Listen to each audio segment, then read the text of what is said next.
तो hello friends, तो मैं आकर लेकर आ चुका हूँ यूज़र डिफाइन मेथड का पार्ट 2। अगर आपने पार्ट 1 नहीं देखा है तो पार्ट 1 जाकर देख लीजिए। उसमें हम लोग मेथड हेडर या मेथड सिग्नेचर तक कवर कर चुके हैं। अब इसमें हम मेथड बॉडी से कवर करेंगे। Now what is method body? After defining a method header we define a body inside a brackets. जो हम मेथड डिफाइन कर देते हैं, पहले देखिए, सबसे पहले मेथड यहाँ पर डिफाइन किया, मेथड हेडर डिफाइन किया। पहले method define in void ARE। मैंने बोला था कि पब्लिक वो एक्सेस स्पेसिफायर और नॉन एक्सेस मॉडिफायर डिफ़ॉल्ट अपने आप आ जाते हैं कंपाइल टाइम पर अगर नहीं लिए हैं, लेकिन उनकी कुछ लिमिटेशंस होती हैं। तो वॉइड ARE, लेकिन हमें रिटर्न जो रिटर्न टाइप का होता है, रिटर्न नॉन रिटर्न टाइप में वॉइड लेना पड़ता है। रिटर्न टाइप के लिए वो डेटा टाइप लेते हैं। तो अब हमारा मेथड हेडर हो गया था। उसके बाद मेथड बॉडी। मेथड बॉडी मतलब कुछ सेट ऑफ कमांड्स जो कि हम ब्रैकेट में लिखते हैं मेथड हेडर को डिक्लेयर करने के बाद। मेथड हेडर में जैसे मैंने इंट l और इंट i और इंट b डिक्लेयर किया। यहाँ पे एरिया 1 में i और b। लास्ट में यहाँ पर पब्लिक स्टैटिक वॉइड में लगा के एस वो सिस्टम वो public static void main string args करके यहाँ पर कॉलिंग कर दूंगा, जिसमें मैं l की वैल्यू दे देता हूँ 3 और b की वैल्यू 4। तो हमारे यहाँ पे एरिया 1 में क्या आएगा, 3 × 4 = 12। और वो उन कमांड को फॉलो करके एरिया AR सही है, ई नहीं है, वो ए नहीं है, area of the rectangle equals to 4 3 12 12 आ जाएगा हमारा। जब हमने कुछ कमांड वो कुछ लाइनों में कमांड दी या सेट लिखा कुछ कोड का, और उसको परफॉर्म करके रिटर्न करके वैल्यू हमें दे के एग्जीक्यूट करके हमें जो वो है आंसर दिया, इसे कहते हैं बॉडी। जहाँ पर हम कुछ कोड लिखते हैं मेथड हेडर को डिक्लेयर करने के बाद। Calling a method in Java. Method जो होते हैं कॉलिंग, वो मेथड की कॉलिंग के लिए, एक second, the calling a method in Java. हाँ, calling a method that carries out specific task is similar to calling a person who is expert in specific task. जो हमारा मेथड कॉलिंग होता है वो उसी तरह होता है कि जिस तरह से एक तुम्हारा दोस्त है, सपोज कर लो राहुल। और राहुल जो है वो क्लास 10th में है, वो मैथ में एक्सपर्ट है। तो तुम क्या करोगे, तुम्हें डाउट आएगा तो तुम क्या करोगे, ओपन करोगे क्लास को, मतलब क्लास 10th में जाओगे, वहाँ पे क्या करोगे, कॉलिंग करोगे किसकी, राहुल की। मतलब उस राहुल को बुलाओगे अपना डाउट सॉल्व करने के लिए। तो यहाँ पर भी वैसे ही मेथड को बुलाएंगे अपन अपने एडिशन करने के लिए। वहाँ पे तुम बुलाओगे राहुल, कॉलिंग करोगे जैसे पर्सन की, वैसे ही यहाँ पे इसका यूज करके क्लास का नाम, फिर एक ऑब्जेक्ट क्रिएट किया न्यू कीवर्ड की मदद से, उस ऑब्जेक्ट की मदद से उस मेथड को कॉल कर लिया, और उसमें जो पैरामीटर है उनकी वैल्यू दे दी। इसे कहते हैं हम, जैसे जैसे प्रीवियस स्लाइड में इंट l और b के लिए मैंने यहाँ पे वो वैल्यू दे दी 78 और 6, और यहाँ पे मैंने मेथड को कॉल किया है बाय द ऑब्जेक्ट क्रिएट। पहले ऑब्जेक्ट क्रिएट किया न्यू कीवर्ड की मदद से, वो भी ऑब्जेक्ट क्रिएट किया, फिर उस ऑब्जेक्ट की मदद से मैंने मेथड को कॉल कर लिया। और डॉट ऑपरेटर की मदद से करते हैं हम। ये डॉट ऑपरेटर है, O B dot area. Dot operator की मदद से ऑब्जेक्ट और डॉट ऑपरेटर की मदद से हम मेथड को कॉल करते हैं। अब method can be call it method define in a class object with dot operator. Dot operator की मदद से और ऑब्जेक्ट की मदद से हम मेथड को कॉल करते हैं किसी भी क्लास में। पैरामीटराइज मेथड इन जावा, हमारे एक सेकेंड, पैरामीटर और the argument is the very, हाँ, तो ये पैरामीटर वो पैरामीटराइज्ड मेथड इन जावा मतलब है पैरामीटर या आर्ग्यूमेंट। पैरामीटर और आर्ग्यूमेंट के बारे में दोनों एक ही वर्ड हैं, इनका मतलब एक ही होता है। पैरामीटर के बारे में जैसे कि मैं पहले बता चुका हूँ कि पैरामीटर वो वेरिएबल होते हैं जो पैरेंथेसिस के अंदर कॉल किए जाते हैं, डाटा वेरिएबल्स होते हैं जो पैरेंथेसिस के अंदर कॉल किए जाते हैं, और प्रोग्राम उनकी मदद से कुछ स्पेसिफिक टास्क परफॉर्म करता है, उन्हें हम कहते हैं पैरामीटर। हमारे दो टाइप के पैरामीटर होते हैं, फॉर्मल पैरामीटर और actual parameter. Formal parameter, the parameter of a function that are used when when the function is defined are called formal parameter. The parameter of a function that are used when the function is defined are called formal parameter. जो formal parameter होते हैं वो parameter होते हैं जो कि कब use होते हैं, जब हमारा मेथड कॉल हो। जब मेथड को हम कॉल करते हैं तब हम जो पैरामीटर यूज करते हैं उन्हें कहते हैं फॉर्मल पैरामीटर। जैसे कि इंट ए, यहाँ पर इंट ए और बी फॉर्मल पैरामीटर है, क्योंकि हमने जब मेथड का यूज किया, वॉइड एरिया का यूज किया, तब हम इंट ए और बी की वैल्यू, यहाँ पर पी क्यू की जगह मैं यहाँ पर 9 भी दे सकता था और यहाँ पर 1 दिया, और यहाँ पर एक स्पेसिफिक कोड लिख दिया कि यहाँ पर बॉडी की जगह मैं लिख देता हूँ int C equals to A plus B. तो देखो हमारा जो है फॉर्मल पैरामीटर वो पैरामीटर होते हैं जब हम फंक्शन को डिफाइन करते हैं तब इनका यूज करें, तब हम किसी पैरामीटर का यूज करें तो उस पैरामीटर को हम कहेंगे फॉर्मल पैरामीटर। ठीक है, उस पैरामीटर को कहेंगे हम फॉर्मल पैरामीटर। जैसे कि इंट ए और बी, जब हमने वॉइड एरिया को कॉल किया तो हमें इंट ए और बी की वैल्यू देनी पड़ेगी और उनका यूज करेंगे, तो ये कहलाएंगे फॉर्मल पैरामीटर, क्योंकि जब हमने मेथड को डिफाइन किया तभी हमने अपने पैरामीटर को डिफाइन किया।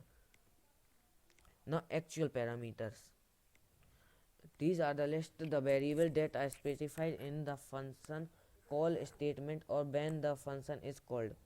ये पैरामीटर का हम तब यूज करते हैं जब हम मेथड को कॉल करते हैं। जब हम मेथड को कॉल करते हैं,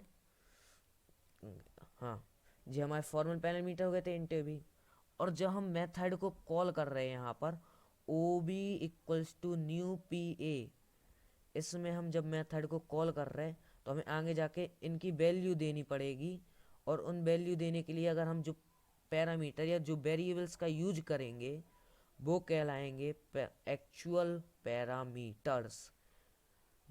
These are the variables that are used when the function is called in a program। हम इसकी दूसरी डेफिनेशन ये कह सकते हैं, these are the variable or the parameter that are used when the function or method is called in a program। उन्हें कहते हैं हम actual parameter, that are called actual parameter.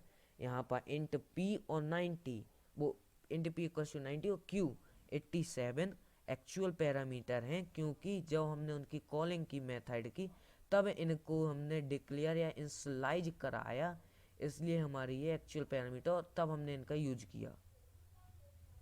ना कॉलिंग मैकेनिज्म, तो हमारे ये बहुत इंपॉर्टेंट होता है मेथड में। हमारे दो टाइप से कॉलिंग होती है मेथड में, call by value, call by reference. पहला call by value, this method copies the entire argument pass to the function, it copy the value, यहाँ पर V A L U E, value of an argument into the formal parameter of a subroutine. देखिए जो call by reference है इसमें हमारा क्या होता है कि जो हमारे एक्चुअल पैरामीटर, जो हमारे एक सेकेंड, हाँ, जो हमारे एक्चुअल पैरामीटर हैं, देखिए पॉइंट तो मैं पढ़ के बता देता हूँ पहले। Working is done on a formal parameter, any change in a formal parameter does not affect the और change actual parameter value. They are used when we don't want any change in original data। Actual parameter are passed or primitive data type are passed of primitive data type। जो हमारे call by value है इसमें हमारा सबसे पहले होता है कि जो हम वेरिएबल जो हम कॉपी करते हैं, जो हमारा, जैसे कि सबसे प्रोग्राम में चलते हैं हम, एक सेकेंड। हाँ, तो इसमें इस वाले प्रोग्राम में जो हमारे जो एक्चुअल पैरामीटर थे उन्हें हमने एक्चुअल, एक सेकेंड इनको इरेज कर दूं, इरेज यार क्या हो गया, इरेज और इंक। हाँ, तो जो हमारे यहाँ पर एक्चुअल पैरामीटर थे ना, हमने इनको क्या किया, इनकी कॉपी बनाई।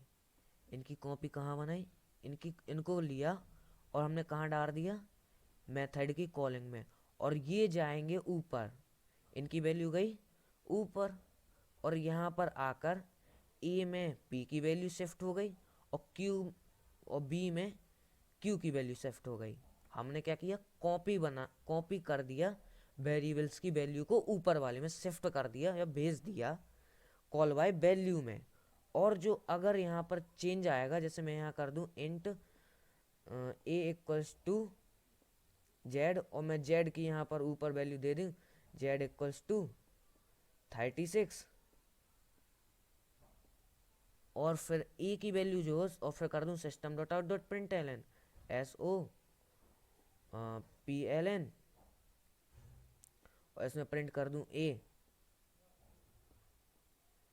तो यहाँ पर हमारा क्या होगा कि हमने जो चेंज किया है ए की वैल्यू में, जो हमने जेड की वैल्यू डाल के चेंज किया है, ए की वैल्यू हमारी यहाँ के एक हिसाब से हो रही थी 90, क्योंकि पी हमने ए की वैल्यू की जगह पर डाला था, ये एक्चुअल पैरामीटर को हमने फॉर्मल पैरामीटर में कन्वर्ट कर दिया, कॉपी कर दिया, और यहाँ पर ए की वैल्यू हमारी हो गई थी 90, और 90 की वैल्यू हो गई थी हमारी, ए की वैल्यू हो गई थी 90, और फिर हमने ए की वैल्यू चेंज कर दी जेड से 36 करके, तो हमारी जो ए की वैल्यू हो जाएगी, अब हो जाएगी 36, और हम प्रिंट करेंगे ए तो हमारा आएगा 36।